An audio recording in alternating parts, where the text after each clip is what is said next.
When my wife bought these pants online, we did not realize they had the big wide white stripe across them. So I'm not wearing them in public, but I do have the perfect thing to put on the big white part. Yeah, yeah, yeah. Welcome to Max's Models. I'm Max. So I got out to the Tarbis yesterday, and even with the air conditioner going, it was still pretty warm in there. But I got the tape off of the B-25 for the putty, and unfortunately, I'd given it a day and a half to harden, so it was nice, but it actually kind of soaked into the tape a little bit. I had to chisel some of it out, but anyway, we got to sanding it, wet sanding it, and then primed it, and overall, it's okay. I'm not disappointed. I know I had a little trouble sealing it up, which most people who build this kit say they don't, but unfortunately, for whatever reason, mine bulged a little bit. But so I got that part primed. I need to mask it off and just go ahead and prime the whole thing. But we've got a long way to go for at that step. But so I set that aside to dry and just leave it alone for a while. And then I got to work on the little S-Kit A4. Got the intakes on the sides, got the nose cone on, got the canopy on, got it basically masked off, and pre-painted a few of the parts on it. I decided to go wheels up with this one for a couple of reasons. One, by putting on the stand, have a little more footprint space. It's sometimes when you're getting as many models as I have on display, putting some on wheels and some on stands, it just works better. Given the, I don't know if I want to say low fidelity, the fact that the landing gear on this kit's not terribly detailed, and I'd have to wedge a whole bunch of weight up in the nose, I'm thinking, you know what, I think this is just going to work better on the stand. And the nice thing is that these S kits were designed to be able to be made wheels up or wheels down just as easily. So the doors fit perfectly. They have little tabs to keep everything in place. One of the easiest kits I've ever done this with. And I really do appreciate it when kit makers make the doors and stuff where you can put them on or leave them open and they fit just as well either way.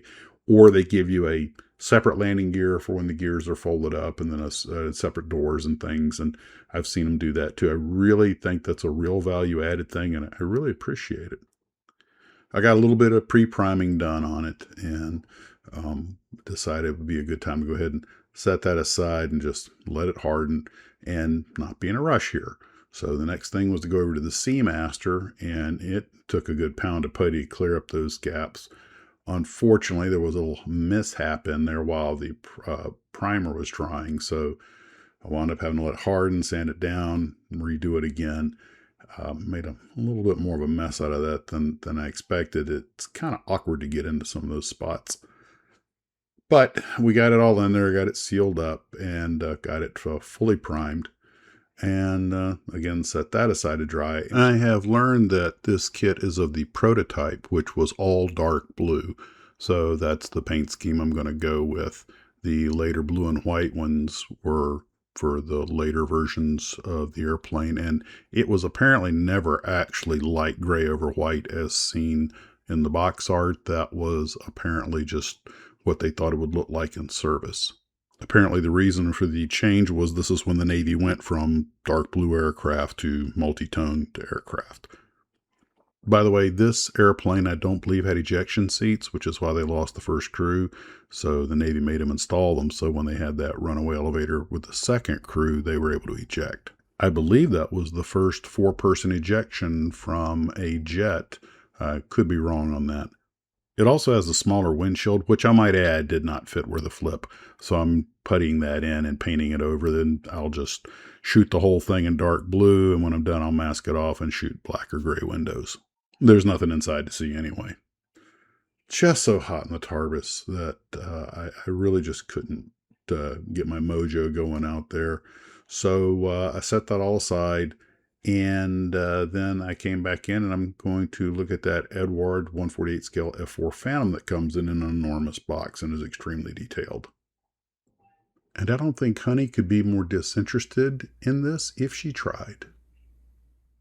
All right, I'm just going to run a little music while I sort through all the different runner trees and parts that come with this beautiful Eduard Da Nang F4 Phantom.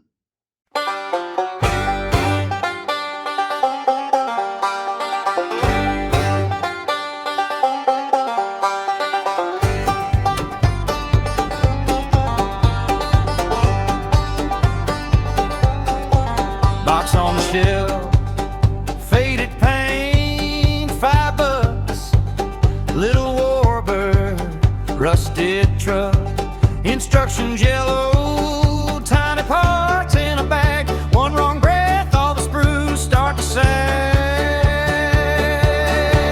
Decals and dust on my workbench, water dish, shaky hands, cheap brush, sheath that melt in a mush of the wrinkle and rush. Every stripe, every star, every crush. Decals and dust on my workbench, little world in a storm of regret. They flake, they crack, they curl, and they set, and I keep building anyway. You bet. Oh,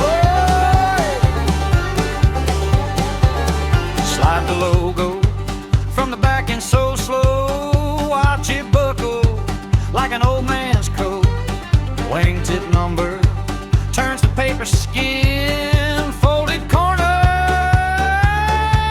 won't lay flat again. Decals and dust on my workbench, water dish, shaky hands, cheap brush, see the melt in the mush of their wrinkle and rush. I'll have to make this wheels down, canopy up like I did the big 1/32 scale Tamiya F4 of the Colonel's airplane so that you can see all the stuff I'm going to put in there that comes with it. Should be an interesting build, but there's no way on earth I'd ever get this thing done in time for the Navy jet build, especially with all I got going on here. So this will be a bit of a slow burn project like the B-25 probably. All right, guys, that's it for today. Take care of yourself, and as always, model on.